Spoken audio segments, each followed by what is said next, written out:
Looking around the room, I see a lot of familiar faces, longtime Kodiak shareholders, people that have been watching us over the last year and a half. And what I intend to bring today in this presentation is information and a discussion of our drill hole results to this point at Hercules, what we plan to do on the Hercules project coming into 2008, and the overall strategy to explore not only Hercules, but the broader Geraldton-Beardmore land package that we control.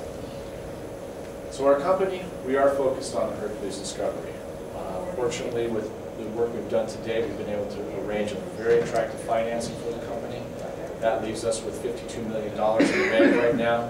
It enables us to move forward on Hercules as well as other projects. But the focus is Hercules. This is the project that has produced the results the market is rewarding us for, and we will continue to follow up on that project and try to build that asset base. It's important to note, drilling has resumed at Hercules. The drill rig began drilling approximately 4 days ago, so we're already cutting new core holes. We'll be adding 2 drill rigs in the upcoming weeks, so that by the end of January, we'll have 3 drill rigs turning on the property. Another important update to bring to your attention is that we've been developing new targets within our Beardmore-Geraldton land package. And this is particularly important as we look at our company and where we're going in 2008 and the kind of goals we're setting for the exploration group as we move into 2008. Go ahead. Just to bring up to date on the background information on the company, 88.3 million shares issued and outstanding. Including the financing? That includes the financing. That is an up-to-date figure. Market cap, $265 million as of Friday. Very important, working capital, $52 million in the bank. That provides us the funding to move our exploration program forward, not only for 2008, but into 2009 as well. So we can work our way through these perturbations we see in the marketplace and stay focused on our exploration program without worrying about the needs for additional financing.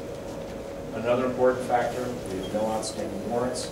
Therefore, the share structure we see right now is intact.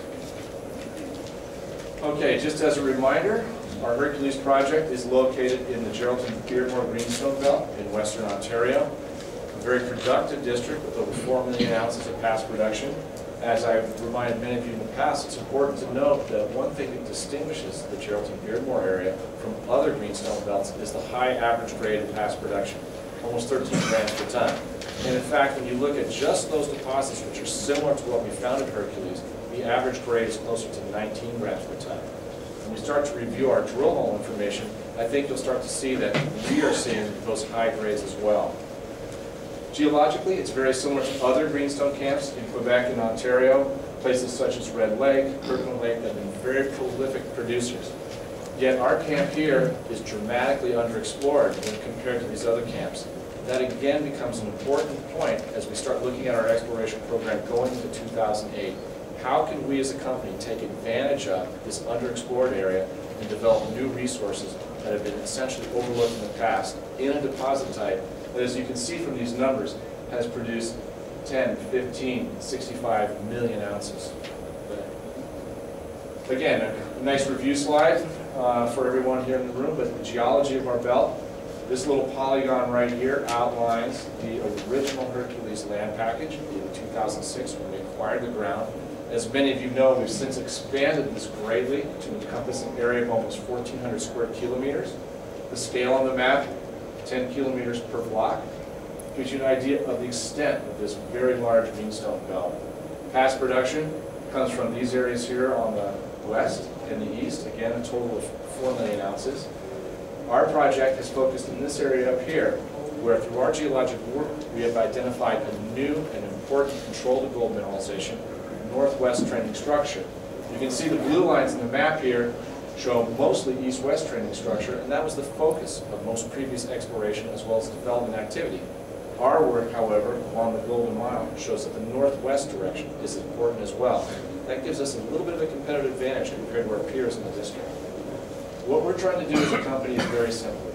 We're going to leverage our success at Hercules into a major district-scale exploration play that gives the shareholders the exposure to the upside of controlling about 75 to 80% of this productive greenstone belt. The aerial view of the Golden Mile vein, the principal vein within the Hercules project area. This This is taken from the air, looking from the southeast, up to the northwest. This stripped back portion of the vein is over 2 kilometers in length. But it's important to note, and I think many of you remember that, in July of 2007, this little outcrop here in the corner was all that we knew about the Golden Mile vein. A very attractive outcrop with visible gold, but it needed some work. Our prospecting team got to work with that, and through good geologic guidance was able to follow this vein, this 2 kilometer section here. A couple of important features, and many of you have seen this in the geologic maps put on the website, as well as published with our press releases. The very linear nature of the Golden Mile vein system.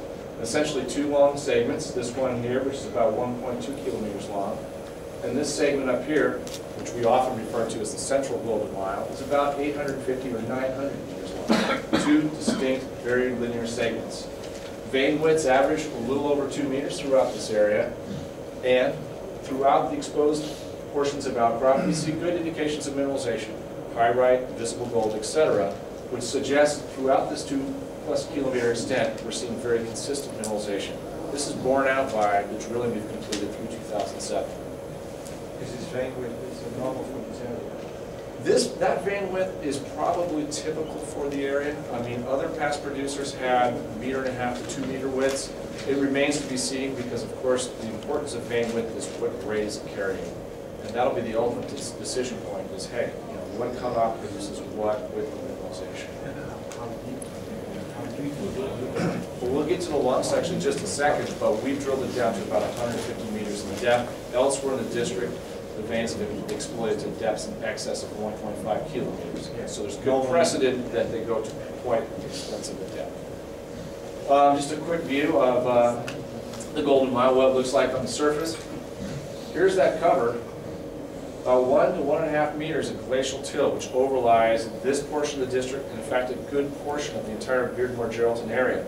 That was an impediment to exploration, but in reality for our company, it's become a real bonus because it has obscured outcrop. For our team, though, who's become very adept at prospecting, we take advantage of the fact that others have overlooked large areas of the district, and we're developing targets, taking advantage of the fact of this lack of exposure. We can go out and find exposures in logging cuts, we can use geophysical data, etc. It's a great way to go out and target these covered areas, and the Golden Mile stands as a prominent example of the success of that method. The grades we were seeing on the surface in the middle of 2007 into the fall, obviously were very attractive, and 11 meters of 33 grams. Some other examples up here, 27 grams over 9 meters, but it's always important to note that we were consistently seeing very high grades associated with narrower widths. That's been borne out in our drilling. We're seeing those same kind of very high grades as we drill at depth. Gentleman here in the middle of the picture, this is Steve Roach. He led the geologic team responsible for the discovery, and you can see members of the board and myself enjoying a nice visit to the outcrop. Go ahead.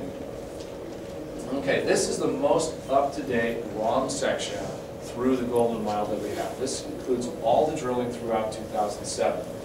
Now this long section, for those who aren't familiar with this is just simply a way of looking at the vein from the side. So you've taken a nice planar feature, you've tilted it up, and now you're looking at it from the side. It's 850 meters from this end to this end of the section. And with this scale here, you can see we've drilled down to a depth of about 150 meters. The most recent press release that came out a week ago today described the results of drilling right up through the end of the drilling campaign in December. Some of